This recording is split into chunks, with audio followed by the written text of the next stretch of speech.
오늘 저는 여러분과 함께 행복의 조건이라는 제목으로 은혜를 나누고자 합니다. 행복을 갖는 데는 내적, 외적인 많은 조건이 있습니다. 그러나 그 중에서 제일 중요한 조건이 마음입니다. 마음이 불행하면 환경적인 조건은 아무리 잘 구비해도 행복은 다가오지 않습니다. 세계 영웅 나폴레옹은 세계 정복을 꿈꾸며 영토를 확장했고 사람들이 부러워할 것은 다 가졌던 사람입니다. 지배와 소유의 정상에서 인생의 성취감도 누렸습니다. 그러나 죽을 때 그가 남긴 말은 내가 진정 행복했던 때는 단 6일밖에 없었다, 그렇게 말했습니다. 온 구라파를 정복하고 구라파의 천하를 호령했던 나폴레옹, 부귀 영화와 공명을 한 몸에 가졌던 프랑스의 황제, 그는 한평생에 6해 동안밖에 행복하지 않았다고 말한 것입니다. 그러나 반대로 헬렌 켈러는 듣지도 못하고 말하지도 못하고 보지도 못했지만 말년의 과거를 회상하면서 내 인생은 기쁘고 행복한 나날이었다고 말했습니다. 나폴레옹은 헬렌 켈러에 비교하면 환경적으로 행복할 수 있는 엄청난 부귀와 영화를 가지고 있었지만은 그는 행복하지 않았습니다. 헬렌 켈러는 듣지도 못하고 보지도 못하고 말도 못했지만은 그는 매일같이 행복한 나날을 지냈다고 말한 것입니다. 인생의 행복은 그러므로 소유와 지배가 아닌 마음에 있다는 것을 우리가 잘 알 수 있는 것입니다. 첫째로 마음의 행복의 첫째 조건은 마음의 평안인 것입니다. 마음이 편안하지 못하면 아무리 좋은 집에서 호의호식하고 살아도 행복은 오지 않습니다. 마음의 평화가 있으면 초가상칸에 산나물을 먹고 살아도 행복합니다. 마음의 평화는 행복의 가장 중심적인 요소가 됩니다. 그런데 이 세상에 살면은 마음의 평화를 깨뜨리는 많은 일들이 생겨나는 것입니다. 죄책으로 인한 양심의 고통도 마음의 평화를 깨뜨립니다. 나는 한 자매님이 신앙 상담을 왔는데 이런 이야기를 한 것이 기억이 납니다. 고생해서 어머니가 외딸을 청춘 과부가 되어서 대학까지 졸업시켜 좋은 청년에게 짝을 메어 주었습니다. 그리고 사위와 딸과 함께 한 집에 살았는데 사위와 딸의 사랑을 듬뿍 받고 살았으나 몸이 아파서 한시도 편안하지 못했습니다. 그렇기 때문에 딸이 어머니를 걱정해서 멀리 가지를 못해요. 남편이 한 번은 외국으로 출장을 가게 되었는데 남편이 그 부인 보고 당신도 같이 따라가자 그랬죠. 그런데 딸은 어머니 건강 때문에 머무하고 있으니까 어머니가 강요를 하는데, 야, 나는 갔다가 없다, 괜찮다, 남편 따라 갔다 오너라, 내가 밥 지어 먹고 지키고 있을 테니 두려워 말고 갔다 오라고 어머니가 강청하고 또 남편 따라 외국에 같이 가고 싶으니까 외국에 출장을 갔습니다. 갔다 와서 집에 오니까 집이 문이 채여서 열리질 않아요. 아무리 흔들어도 안 돼요. 열쇠공을 불러서 따고 들어가니까 어머니가 세상을 떼었습니다. 거기에 그 딸은 엄청난 마음의 고통과 충격을 받았습니다. 내 때문에 어머니가 세상을 떴다. 내가 집에 있었으면 어머니를 살렸을 것인데 내가 남편하고 여행을 갔기 때문에 어머니를 돌보지 못해서 죽었다. 내가 어머니를 죽였다는 그 죄책감에 너무나 고통스러워서 몇 번이나 자살을 기도했습니다. 그 마음의 고통에 견디다 못해서 저에게 신앙 상담을 왔습니다. 그래서 그 자매님에게 말했습니다. 자매님, 어머님이 지금 살아계신다면 자매님 보고 뭐라고 말하겠습니까? 야, 남편하고 잘 다녀왔다, 그것이 내 소원이다, 그렇게 말씀하지 않겠습니까? 왜 내가 나를 버리고 남편 따라 해외에 갔기 때문에 내가 죽었잖냐, 그렇게 말하시겠습니까? 아니지요. 어머니는 활짝 웃으시면서 남편하고 잘 다녀왔다, 네가 행복하니 나도 대단히 행복하고 기쁘다, 그렇게 말했을 것입니다. 그뿐 아닙니다. 하나님 아버지께서는 당신 같은 죄를 속하기 위해서 그 아들 예수님을 세상에 보내셔서 십자가에 못 박였습니다. 엄청난 고통을 감내하면서 당신의 죄를 다 짊어지고 보혈을 흘려 청찬해서 하나님께서는 예수님을 통해서 당신을 용서해 주었습니다. 이제 문제는 당신 어머니도 당신을 용서해 주었고 하나님도 예수 그리스도의 보혈을 통하여 당신을 용서해 주었으니 당신이 당신을 용서해 주어야 되는 것입니다. 당신이 당신을 용서하지 않으면 안 됩니다. 그것이 교만입니다. 어머니도 용서하고 하나님조차 용서해 주었는데 당신이 당신을 정죄하고 용서하지 못한다면 교만입니다. 그러므로 하나님 앞에서 용서를 받아들이고 당신을 용서해 주십시오. 안수하고 기도해 주었습니다. 예수님의 보혈을 의지하고 자기를 용서하고 난다 마음의 평안을 얻고 그 다음부터 그런 새로운 삶을 시작하는 것을 보았습니다. 죄책으로 인한 양심의 고통은 심각합니다. 예가 3장 39절에 살아있는 사람은 자기 죄들 때문에 벌을 받나니 어찌 원망하려고 말하고 있는 것입니다. 또한 이 세상 법을 어기고 법적인 조치를 당할 때 굉장히 불안합니다. 저희 신앙상담에 오는 여러 사람 중에 세상적인 법적 소송에 걸리고 또한 검찰에 불려가서 조사를 받고 엄청난 마음의 압박과 고통을 당하면서 신앙상담 오는 사람이 있습니다. 그의 삶은 사는 것이 아닙니다. 지옥불에 들어가 있는 같은 고통을 가지고 눈물을 흘리며 상담을 하고 기도를 받으러 온 것입니다. 나는 그때마다 말합니다. 하나님의 자비와 긍휼을 구하십시다. 하나님은 가장 자비하시고 긍휼하신 분이므로 사람의 형편을 하나님이 잘 아시기 때문에 하나님을 의지하면 하나님이 이 사건 속에 들어와서 하나님이 가장 큰 자비와 긍휼을 베풀어 주실 것입니다. 성경에는 하나님을 사랑하는 자 곧 그 뜻대로 부르심을 입은 자들에게는 모든 것이 합력하여 선을 이룬다고 했었으니 비록 잘못된 것일지라도 회개하고 예수님께 내어 맡기면 주님께서 모든 것이 합동하여 선을 이룹니다. 하나님이 하나님 되시는 것은 악으로 선이 되게 하는 권세를 가지고 계시기 때문에 하나님이십니다. 이러한 슬픔과 고통도 하나님께 내어 맡기면 하나님이 선으로 바꿀 테이니 하나님께 내어 맡기고 의지하고 마음의 평안을 갖자고 제가 늘 그런 말을 합니다. 이사야 8장 22절에 보면 땅을 굽어봐도 환난과 흑암과 고통과 흑암뿐이라고 말한 것처럼 세상의 법을 어기고 법적 조치를 당할 때 당하는 불안이 바로 땅을 굽어봐도 환난과 흑암과 고통과 흑암뿐인 이런 심정인 것입니다. 그럴 때 하나님이 없는 사람은 그 고통 가운데 몸부림치지만은 하나님의 자비와 긍휼을 의지하고 하나님 손에 맡기면 하나님은 악을 선으로 바꾸시는 능력을 베풀어 주시기 때문에 언제고 하나님은 선한 역사를 베풀어 주실 것을 알고 평안을 가질 수가 있는 것입니다.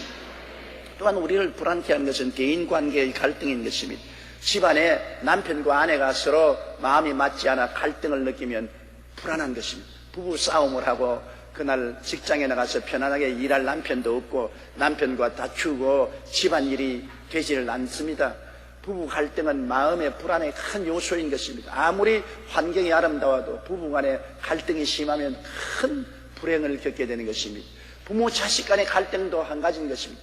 부모 자식이 서로 대결하여 싸우게 되면 얼마나 큰 불행이 다가오는지 몰라요. 이웃과도 그렇고 사회적으로도 서로 대결하면 갈등입니다. 우리 한국 사회가 지역 간 갈등이 있지요, 노사 간 갈등이 있지요, 계층 간 갈등이 있지요. 이런 갈등 때문에 한국에 불안하고 평안하지를 않습니다. 갈등이 화해되어야 되는 것입니다. 갈등을 해결할 수 있는 분은 하나님밖에 계시지 않습니다. 하나님 앞에 나가서 모든 마음을 털어놓고 하나님을 의지하고 하나님을 앙망할 때 하나님의 성령의 능력이 오셔야 갈등이 해결되지 인위적으로 갈등 해결이 되지 않은 것을 우리는 잘 알고 있는 것입니다. 잠언서 14장 10절에 마음의 고통은 자기가 안다고 했는데 모든 사람이 갈등 때문에 마음의 고통을 가지고 있습니다. 이 마음의 고통은 하나님이 와서 해결해 주시면 내가 마음의 평안이 오면 남에게도 평안을 전달할 수가 있는 것입니다. 자꾸 남의 탓을 하지 말고 내가 하나님 앞에서 내 갈등을 하나님 앞에서 해소하고 내가 평안해지면 다른 사람에게 평안을 전달할 수가 있는 것입니다. 생활의 고통도 거대한 불안으로 작용하는 것입니다. 우리가 직장 잃어버릴까 생각할 때 마음이 고통스럽지요. 사업이 안 될까 생각할 때 고통스럽지요. 경제적으로 유지할 수 없을 때 고통스럽지요. 오늘 우리 한국의 경제가 바닥을 때리니까 많은 서민층이 굉장히 고통을 당합니다. 그것이 어디에 나타납니까? 바다 이야기 속에 나타나는 것입니다. 왜냐하면 이판저판 사판이니 논 팔고 집 팔아서 에라 일확천금을 해보자 어떻게 대박이 터지면 살아볼 것이다. 그래서 바다 이야기에 끌려 들어가서 모조리 바다에 빠져 죽고 있는 것입니다. 이런 불행이 어디 있습니까? 이것은 한국의 사회가 안정되지 못하고 불안하기 때문에 이 불안을 이용해서 돈벌이 하려고 하는 사람들이 생겨난 것입니다. 안정되고 평안하면 바다에 뛰어들어가지 않습니다. 육지에 있지 왜 바다에 뛰어들어가는 것입니까? 그러므로 이러한 것은 우리 한국의 현실이 불안 속에 있다는 것을 증명하고 있는 것입니다. 우리는 생활의 고통의 불안은 하나님께 의지하지 않고는 해결될 수 없습니다. 마음의 평화를 얻기 위해서는 예수님에게 들어와야 됩니다. 예수님이 수고하고 무거운 짐진 자들은 다 내게로 오라. 내가 너희를 쉬게 하리라. 나는 마음이 온유하고 겸손히 나의 멍에를 메고 내게 배우라. 그래야만 너희 마음에 쉼을 얻으리라. 누구에게 의지해야 쉼을 얻을 수 있지 내 힘으로 쉼을 얻을 수 없지. 물에 빠져서 버둥대는 사람이 자기 힘으로 헤엄쳐 나올 수가 없습니다. 누가 와서 건져줘야 돼요. 불안의 바다에 빠져서 버둥대는 우리를 누가 건져줍니까? 하늘과 땅을 지으신 예수님이 건져주시는 것입니다. 주님이 내게로 오라고 말한 것입니다. 수고하고 무거운 짐 짊어진 그대로 내게로 오라. 그러면 내가 너희를 쉬게 해주겠다고 말씀한 것입니다.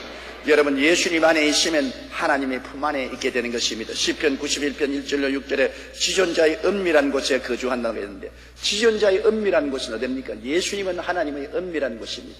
하나님의 은밀한 곳 예수 그리스도, 지존자의 은밀한 곳에 거하는 자는 전능자의 그늘 아래 거하리로다. 내가 야훼를 가리켜 말하기를 저는 나의 피난처요 나의 요새요 나의 의뢰하는 하나님이라니, 이는 제가 너를 새 사냥꾼의 올무에서와 극한 연병에서 건지실 것이므로다. 제가 그 기수로 너를 덮으시리니 너가 그 날개 아래 거하리. 그의 진실함은 방패와 손방패가 되나니 너는 밤에 놀램과 낮에 흐르는 살과 흑암 중에 행하는 연병과 백주에 황폐케 하는 파멸을 두려워하지 않냐리로다. 천인이 내 곁에서 만인이 내 우편에서 엎드려지나 이 재앙이 내게 가까이 오지 못하리로다.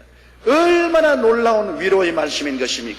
예수님 안에 있으면 전능하신 하나님의 날개 아래 거하여서 하나님이 우리를 붙들어서 평안을 얻게 해주는 것입니다. 하나님은 진실로 우리의 샬롬이 되시는 것입니다. 그렇기 때문에 성경은 너희 염려를 다 주께 맡겨라. 그래야만 제가 돌보시라고 말한 것입니다. 더구나 시편 23편 4절에 보면 내가 사망의 엄침한 골짜기로 다닐지라도 해를 두려워하지 아니할 것은 주께서 나와 함께 계심이라. 주의 지팡이가 막대기가 나를 아니하시나이다. 세상에 사는 동안 크고 작은 사망의 엄침한 골짜기가 우리에게 다가와요. 가정적인, 경제적인, 사회적인 사망의 엄침한 골짜기가 다녀오는데 우리 주를 믿는 사람이 한 가지 늘 기억해야 될 것은 어떠한 사망의 골짜기에 들어갈지라도 주님이 나와 같이 계신다는 것입니다. 모든 일가 친척 형제들이 다 떠날지라도 주님이 같이 계신다. 예수를 구주로 믿고 보혈로 언약 맺은 우리들은 하나님과 언약을 맺었기 때문에 주님이 결코 내가 너를 버리지 아니하고 너를 떠나지 아니하리라고 말씀하셨습니다. 사망의 엄침한 골짜기에 주님께서 같이 계시면 주님은 목자로서 지팡이와 막대기를 가지고 같이 계십니다. 지팡이는 길을 여시고 막대기는 보호하여 주시는 것입니다. 우리는 어떤 정경에 처할지라도 주님께 의지하면 주님의 지팡이가 나에게 길을 내어주시고 주의 막대기가 나를 보호해 주신다는 것을 알게 될 때 마음의 평안을 누릴 수가 있는 것입니다. 마음의 평안이 행복의 기초일 뿐 아니라 문제 해결의 초석이 되는 것입니다. 주님께서 세상을 떠나기 전에 우리에게 말씀하시기를 나의 평안을 너희에게 주노라. 내가 너희에게 주는 것은 세상에 주는 것과 같지 아니하니라. 너희는 마음에 근심하지도 말고 두려워하지도 말라고 말씀하신 것입니다. 영국의 식민 정치가였던 세실 존 로즈는 건강관계로 남아프리카로 이주했다가 그곳에서 다이아몬드 황산을 발견하고 큰 부자가 되었습니다. 그는 600만 파운드의 다이아몬드를 옥스포드 대학의 장학기금으로 기증할 정도였습니다. 한 번은 그가 잠시 영국에 귀환했다가 구세군의 2대 장군이었던 브람웰 부스 장군을 만나게 되었습니다. 부스 장군이 그에게 당신은 행복합니까? 행복하다고 생각합니까? 하고 묻자 그는 침울한 표정으로 행복이라니요? 내가 어떻게 행복할 수 있겠습니까? 라고 반문했습니다. 그러자 부수 장군은 그에게 이렇게 말했습니다. 천하에 진실로 행복한 곳은 오직 한 곳뿐인데 그곳은 주님의 십자가 아래입니다. 왜냐하면 그곳에서만이 우리의 죄를 용서받을 수 있기 때문이라고 말씀한 것입니다. 맞습니다. 예수님 안에 들어와야 진정한 마음의 평화를 얻고 행복을 누릴 수가 있는 것입니다. 톨스토이는 말하기를 사람들은 흔히 세속적인 행복을 찾다가 아무것도 얻지 못하고 기진맥진한 두 팔을 그리스도 앞에 내놓을 때 비로소 행복을 느끼게 된다고 했습니다. 일본의 유명한 신학자 우치무라 간조는 인생의 행복이란 소유의 많고 적음에 오는 것이 아니라 하나님과 함께하는 삶 속에 진정한 행복이 있다.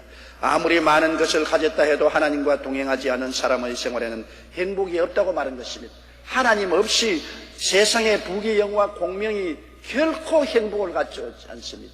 그런 것이 있으면 있을수록 더 많은 불행과 정신적인 스트레스와 고통의 원인이 되는 것입니다. 예수 그리스도를 구주로 모시고 하나님을 의지하고 그 날개 밑에 피할 때 비로소 우리는 마음의 평안을 가지고 행복을 누릴 수 있는 것입니다.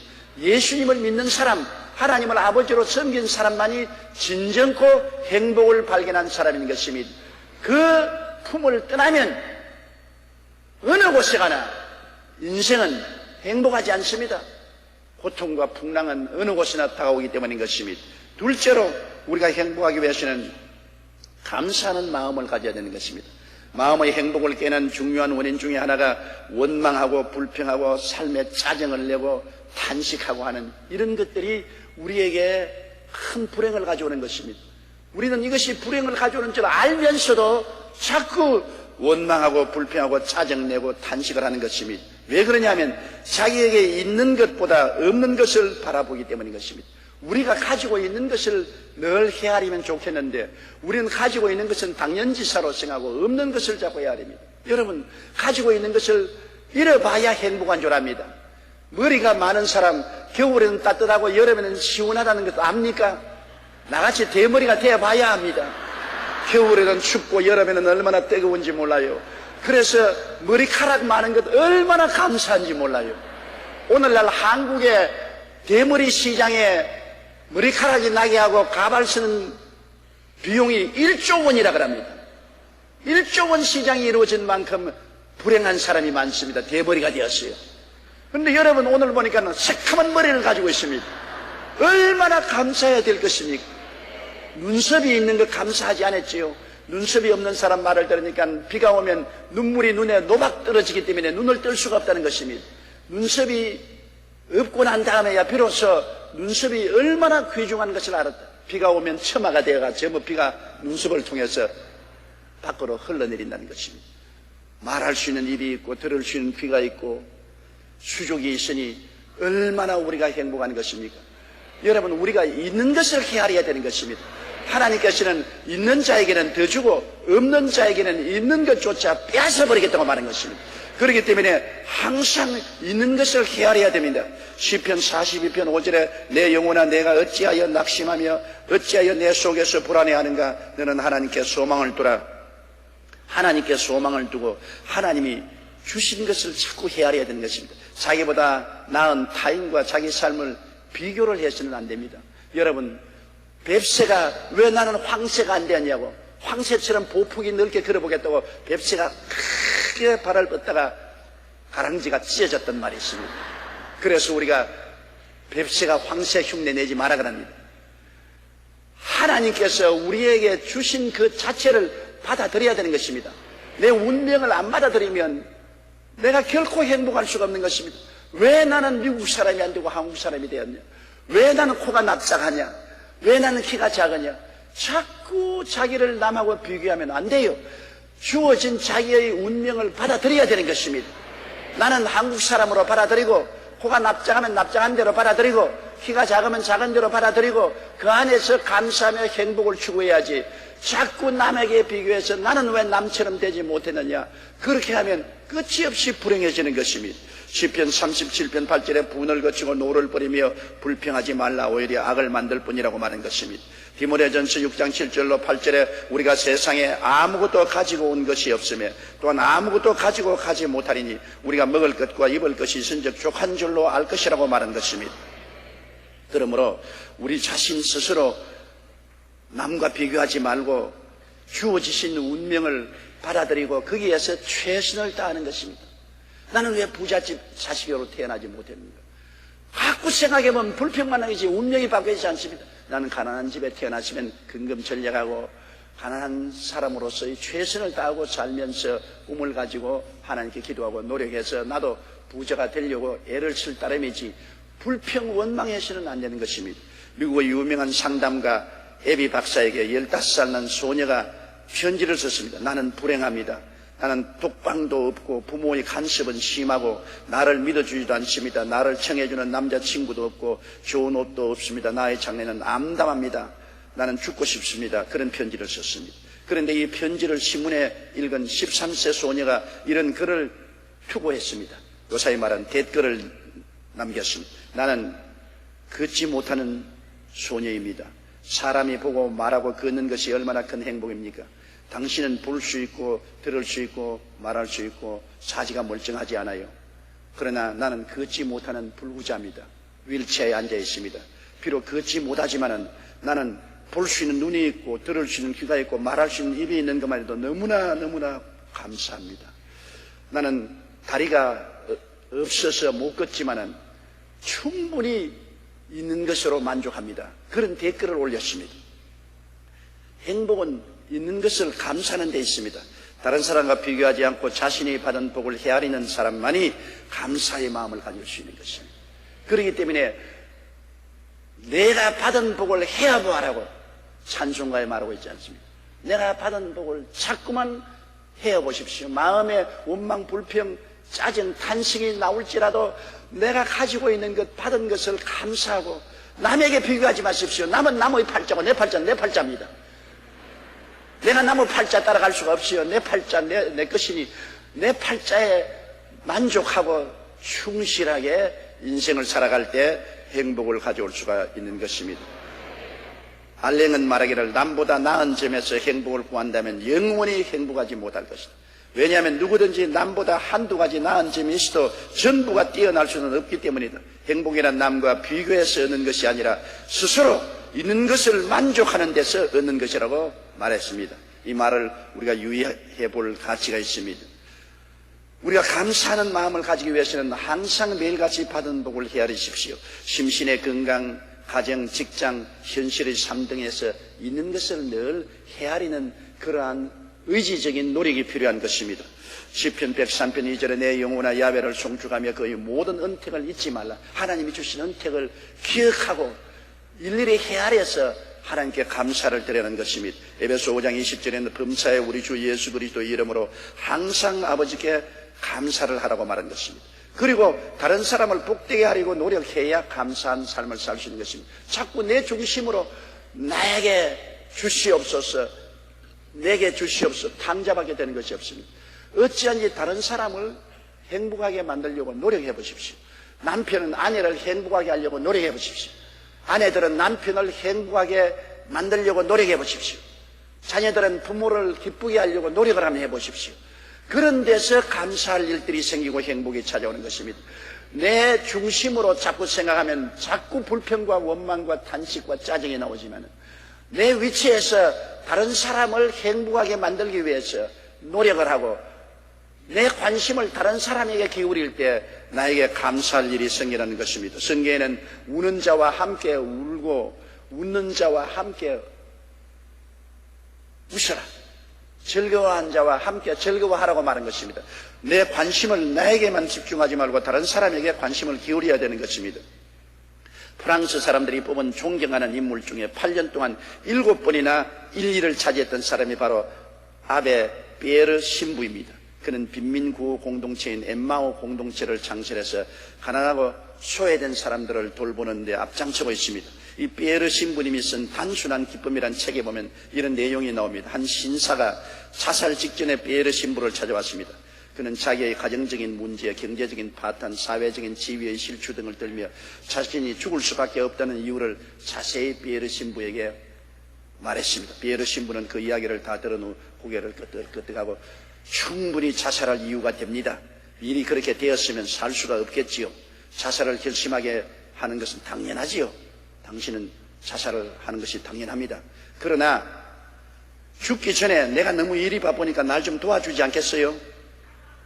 날 좀 도와주고 죽으십시오. 그 신사가 말하기는 뭐 어차피 죽을 건데 죽기 전에 신부님이 필요한다면 제가 얼마간 신부님을 돕도록 하지요. 그렇게 수락을 했습니다. 그리고 베르 신부를 도와 집 없는 사람, 불쌍한 사람을 위해 집을 짓는 일을 열심히 했습니다. 요사이 헤비타트 일을 했다는 것입니다.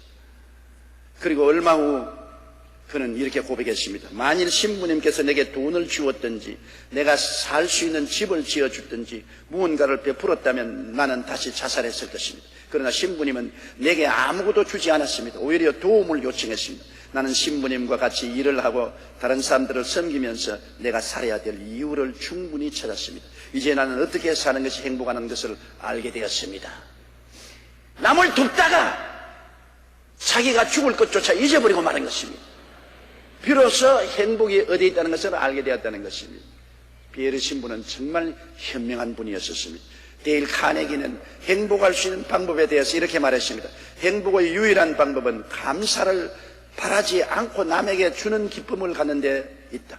남에게 감사하다고 인사 듣기를 바라지 말고 자꾸 남을 도와주는데 기쁨을 가지라는 것입니다. 당신의 고민거리를 헤아리지 말고 당신이 받은 축복을 헤아리라. 다른 사람에게 흥미를 가짐으로 피곤한 자기 집중에서 벗어나 다른 사람의 얼굴에서 웃음을 띄울 수 있는 일을 한 가지씩 기억하라고 말하는 것입니다. 프리올이라는 사람은 행복한 사람이 되고 싶거든 남을 기쁘게 하는 것을 배우라고 말하는 것입니다. 우리가 다른 사람을 복되게 하려고 노력하면 감사하는 마음이 생겨나고 이것이 바로 행복의 원천이 될 수가 있는 것입니다. 오늘날 많은 가정적인 불행은 이기주의 때문에 그런 것입니다. 남편은 아내와 자식들 보고 나를 섬기라고 말하고 아내는 남편 보고서 당신은 나를 섬겨라, 자녀들도 나를 섬기라고 하는 것입니다. 이 외고집, 이 자기 중심으로 사는 것, 이거는 불행의 성을 쌓는 것입니다. 그 성을 허물어뜨리고 자기가 존재하는 이유는 이웃에게 섬기기 위해서, 이웃을 행복하기 위해서, 이웃을 기쁘게 하기 위해서 산다고 생각하고 열심으로 헌신하면 놀라운 행복이 다가오게 되고 감사할 일이 많이 생기는 것입니다. 그러므로 또 항상 하나님과 이웃에 감사라는 말을 해야 됩니다. 시편 50편 23절에도 감사로 제사를 드리는 자가 나를 영화롭게 하나니 그의 행위를 옳게 하는 자에게 내가 하나님의 구원을 보이리라고 말하는 것입니다. 하나님도 감사로 제사를 드리는 자를 기뻐하시고 그 제사를 영광스럽게 받아들이십니다. 하나님께도 자꾸 감사해야 돼요. 하나님 주신 은혜를 감사하고 이웃에서도 자꾸 감사해야 돼요. 땡큐란 말은 입에 익어야 되는 것입니다. 우리 한국 사람은 좀처럼 감사하지 않은 습관이 있습니다. 우리 한국 사람은 남이 잘해줘도 감사하는 말을 안 하고 퉁명스럽게 무례하게 감사를 받아들이고 그냥 지나가 버리는 것입니다. 우리 한국 사람은 부정적인 마음이 많아요. 일본 사람들과 한국 사람이 다른 것은 일본 사람은 나라에 공을 세우고 훌륭한 사람 집 앞에는 국가유공자라는 패를 붙여놓았습니다. 아버지가 애들을 가리고 그 집 앞을 지나가다가 그 패가 있으면 얘들아 이분은 우리 국가의 유공자의 훌륭한 사람이다. 너희들도 장차 커서 이같이 훌륭한 사람이 되라. 참으로 존경할 사람이다. 이러고 지나갑니다. 근데 한국 사람은 그러한 훌륭한 사람 집에 유공자의 패가 붙었으면 야 이 새끼 여기에 있었구나. 이 개새끼 같은 뭐 당장 이 새끼라 그럽니다. 아 훌륭하고 좋은 일을 한 사람이 칭찬받고 흠모를 받아야 될 것인데 우리 한국은 그런 사람이 있으면 당장 개새끼요. 야 이 개새끼 여기에 살았구나. 그럼 자식들이 뭐라고 합니까? 아버지 개새끼가 살고 있군요. 성공한 사람은 전부 개새끼군요. 이렇게 되지 않겠습니까? 이래서 우리 한국 사회가 이렇게 분란이 많은 것입니다. 조금이라도 남보다 두각을 나타내면 어찌하든지 바지가랭이 끌어내려야 되는 것입니다. 어찌하든지 상처를 입히고 죽여야 돼요. 우리 한국 민족성은 이것을 고치지 못하면 결코 이 시점에서 발전하지 못합니다. 자꾸 남을 격려해주고 남에게 감사하고 칭찬하고 힘을 주어야 되는 것입니다. 아내 여러분, 남편을 감사하고 자꾸 격려해 주십시오. 남편 여러분도 아내를 칭찬하고 자꾸 격려해 주십시오. 사람은 격려와 감사를 먹고 사는 동물인 것입니다. 하나님도 감사할 때 기뻐하시는데 하나님의 형상과 모양대로 지어받은 인간이 감사를 받을 때 얼마나 기뻐합니까? 칭찬받을 때 얼마나 용기가 생기는 것입니까? 이러한 것을 우리가 다 알면서 실천하지 않습니다. 더구나 우리 한국은 오랜 식민지 생활에 짓밟혔기 때문에 마음이 비뚤어져 가지고서 남을 존경하고 감사하고 칭찬할 줄 모르는 민족성을 가지고 있으므로 이것을 우리가 회개하고 고쳐야 되는 것입니다. 셋째로 우리가 행복하기 위해서는 관용하는 마음이 있어야 되는 것입니다. 관용하지 못하는 사람은 결코 행복하지 못해요. 마음이 고통의 감옥에 갇히는 것입니다. 마태복음 18장 28절로 35절에 예수께서 이런 말씀을 하셨습니다. 한 임금이 1만 달란트 빚진 사람을 잡아와서 너 빚을 갚아라. 못 갚으면 너희 채자를 다 팔아서 빚을 거두겠다 했습니다. 이 사람이 땅을 치고 울며 살려달라고 통곡하니까 왕이 불쌍히 여겨서 1만 달란트를 다 탕감해버리고 해방시켰습니다. 좋다고 춤을 추며 왕궁 밖에 나왔다가 100달러짜리 적은 빚을 진 친구를 만나죠. 멱살을 잡고 야 이놈아 100달러를 갚아라. 아이 시간만 주면 내가 갚겠으니 말미를 달리기는 무슨 웃기는 소리 하냐. 그리고 당장 감옥에 쳐넣습니다. 이를 본 이웃이 너무나 분도해서 왕에게 보고를 했습니다. 왕이 1만 달란트 용서해 준 그 사람은 자기 친구 100데나리 빚진 사람을 잡아서 돈 안 갚는다고 감옥에 쳐넣었습니다. 왕이 분노해서 도로 잡아오더라. 잡아오니까 왕이 말하기를 나는 1만 달란트를 네가 통곡하고 탄식하며 용서를 구하기 때문에 다 탕감해 주었는데 어찌 친구의 100데나리온을 용서해 주지 못하고 잡아서 감옥에 넣냐. 이놈을 감옥에 집어넣고 1만 달란트를 갚을 때까지 고생을 시켜라. 그렇게 말씀하시고 난 다음 주님께서 왕이 한 말을 들어라. 너희도 너희 이웃을 용서하지 않으면 하늘에 계신 아버지가 이처럼 하시리라. 그것은 뭐냐. 우리가 이웃을 용서하지 못하면 우리 마음이 감옥에 갇힐 것이라는 것입니다. 감옥에 갇히고 평안할 사람이 있겠습니까?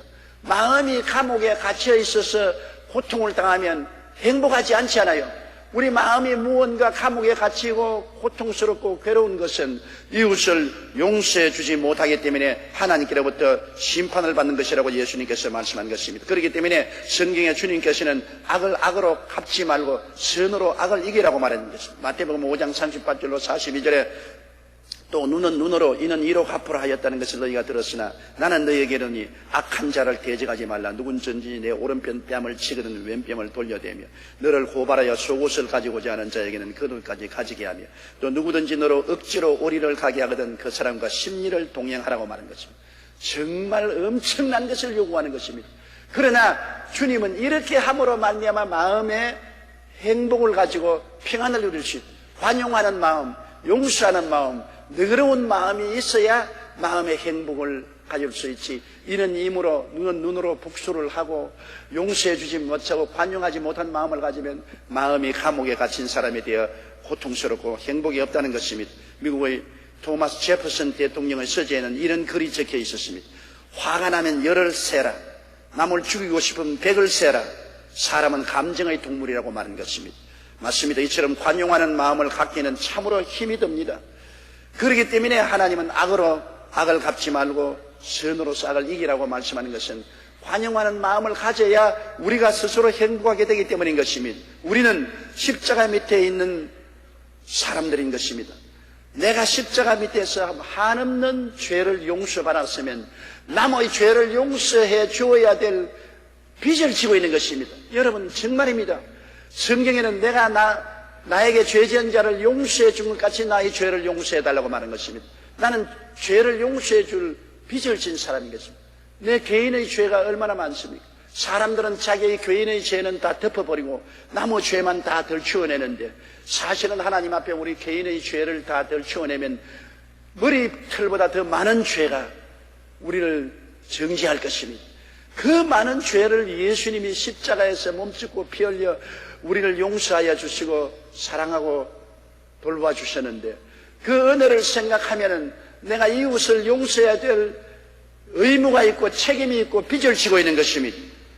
에베소 4장 32절에 서로 친절하게 하며 불쌍히 여기며 서로 용서하기를 하나님이 그리스도 안에서 너희를 용서하심과 같이 하라고 말한 것입니다. 골로새 3장 13절에 누가 누구에게 불만이 있거든 서로 용납하여 피차 용서하되 주께서 너희를 용서하신 것 같이 너희도 그리하라. 주님께서 우리를 용서해 준 것처럼 우리도 이웃을 용서해 주라. 원든지 원치 않든지 이것이 우리의 의무요 우리의 책임인 것입니다. 우리가 용서의 빚을 진 사람으로 용서의 빚을 갚아야만 되는 것입니다. 용서와 건강의 관계를 40년 동안 연구해온 북캘리포니아의 테도치 연구센터에서 내린 결론은 용서는 건강을 되찾아준다는 것입니다. 분노, 배신감, 상한 마음을 해결하지 못하고 관용하지 못하는 사람은 육체적, 정신적, 영적 고통을 일으킨다는 것입니다. 루이스 B. 스메데스는 잘못을 저지른 사람을 잘못에서부터 풀어줄 때 당신은 당신의 내면 세계에서 자라던 악성 종양을 제거하는 것과 같다, 그렇게 말했었습니다. 죄수 한 명을 해방시켜 주었는가? 그 죄수는 바로 당신 자신이라고 말한 것입니다. 관용하지 못한 사람은 마음이 고통의 감옥에서 벗어나지를 못하는 것입니다. 넷째로 행복하기 위해서는 사랑을 실천하고 살아야 되는 것입니다. 성경에는 하나님은 사랑이시라고 말합니다. 태양이 온 천지를 비추는 것처럼 하나님은 사랑으로 온 천지를 비추시는 것입니다. 예수님은 십자가는 하나님의 사랑이 명명백백하게 나타난 것입니다. 하나님이 우리를 이처럼 사랑하사 독생자를 주셨습니다. 외아들 예수님은 우리를 사랑하사 자기를 몸짓고 피 흘려 주신 것입니다. 죄를 짓고 불의하고 추악하고 정죄받아 우리가 매달려야 될 십자가에 주님이 대신 매달린 것은 큰 사랑의 나타남인 것입니다. 하나님의 사랑은 헛소리가 아닌 것입니다. 증명된 사랑인 것입니다. 하나님은 아들을 주심으로 사랑을 증명했고 아들은 목숨을 주심으로 우리에게 사랑을 증명했습니다. 우리도 그러므로 입술로만 사랑하지 말고 실천함으로 증명함으로 사랑을 표현해야 되는 것입니다. 여러분, 사랑하는 자들아, 하나님이 이같이 우리를 사랑하셨은즉 우리도 서로 사랑하는 것이 마땅하다고 요한일서 4장 11절에 말하고 있는 것입니다. 사랑은 자기를 희생하여 이웃을 섬기는 것이 사랑인 것입니다. 우리 기독교의 계율은 뭡니까? 모세를 따라온 이스라엘 백성들은 시내산에서 십계명을 계율로 받았습니다. 하나님의 백성으로 선택되었으면 반드시 지켜야 될 계약 조건이 있습니다. 그 계약 조건이 십계명입니다. 내 앞에 다른 신을 두지 말라, 우상에 절하지 말라, 하나님의 이름을 망령되이 부르지 말라, 안식일을 거룩히 지켜라, 내 부모를 공경하라, 살인하지 말라, 간음하지 말라, 도둑질하지 말라, 내 이웃을 거짓 증거하지 말라, 내 이웃을 탐하지 말라. 이것은 이스라엘이 선민 계약을 맺은 조건이 바로 이 십계명인 것입니다. 우리 예수 믿는 사람은 예수 그리스도의 보혈로 말미암아 믿음으로 구원을 받는 계약을 맺었는데 이 계율은 뭡니까? 우리가 믿음으로 구원받은 선민인 우리들이 지켜야 될 계명은 사랑인 것입니다. 내가 너에게 새 계명을 주노니 서로 사랑하라. 사랑이 우리가 지켜야 될 율법입니다. 우리는 구약의 십계명을 지키라고 하나님이 명령하지 않았습니다. 그러나 사랑의 계명을 지키라고 말한 것입니다. 그렇기 때문에 사랑은 내 자신을 희생하여 이웃을 섬기는 것이 사랑인 것입니다. 요한복음 13장 34절로 35절에 새 계명을 너희에게 주노니 서로 사랑하라. 내가 너희를 사랑한 것 같이 너희도 서로 사랑하라. 너희가 서로 사랑하면 이로써 모든 사람이 너희가 내 제자인 줄 아니라고 말씀한 것입니다. 로마서 12장 10절에 형제를 사랑하여 서로 우애하고 존경하기를 서로 먼저 하라고 말씀하신 것입니다. 사랑을 실천할 때 하나님이 함께 계시고 하나님이 함께 계실 때 큰 행복이 다가오는 것입니다. 주의 앞에는 충만한 기쁨이 있고 주의 오른쪽에는 영원한 즐거움이 있다고 시편 16편 11절에 말한 것입니다. 그러므로 사랑하면 하나님이 같이 계십니다. 하나님은 사랑이기 때문에 사랑이 있는 곳에는 하나님이 계시고 미움이 있는 곳에는 마귀가 있습니다. 아주 명명백백합니다. 사랑이 있는 곳에는 사랑의 하나님이 계시고 미움이 있는 곳에는 미움의 마귀가 있는 것은 당연한 이치 아니겠습니까? 요한복음 14장 23절에 사람이 나를 사랑하면 내 말을 지키리니 내 아버지께서 그를 사랑하실 것이요 우리가 그에게 가서 그 철을 그와 함께 하리라고 말한 것입니다. 사랑하면 하나님이 함께 해주시는 것입니다. 슈바이처가 운영하는 아프리카의 랑바레네 병원에서 구전일을 도맡아 하는 미모의 간호사가 있었습니다. 그녀의 이름은 마리아 프레밍거입니다. 그녀는 헝가리 귀족의 딸로 한때 재색을 겸비한 최고의 미인으로 많은 사람의 흠모의 대상이 되었습니다. 또한 모든 악기 연주에 능해서 비엔나에서 가장 유명한 연극 배우로 명성을 떨쳤습니다. 그러나 그녀는 두 번이나 결혼에 실패하고 현실의 삶에 절망했습니다. 그러던 어느 날 우연히 슈바이처의 찬송가 연주를 듣고 지금까지 내 인생을 허상뿐이었다, 남을 위한 삶에 진정한 가치가 있다라고 하면서 아프리카로 건너가 20년 동안 슈바이처가 운영하는 병원에서 흑인 병자들을 위해 사랑을 베풀다가 여생을 마쳤습니다.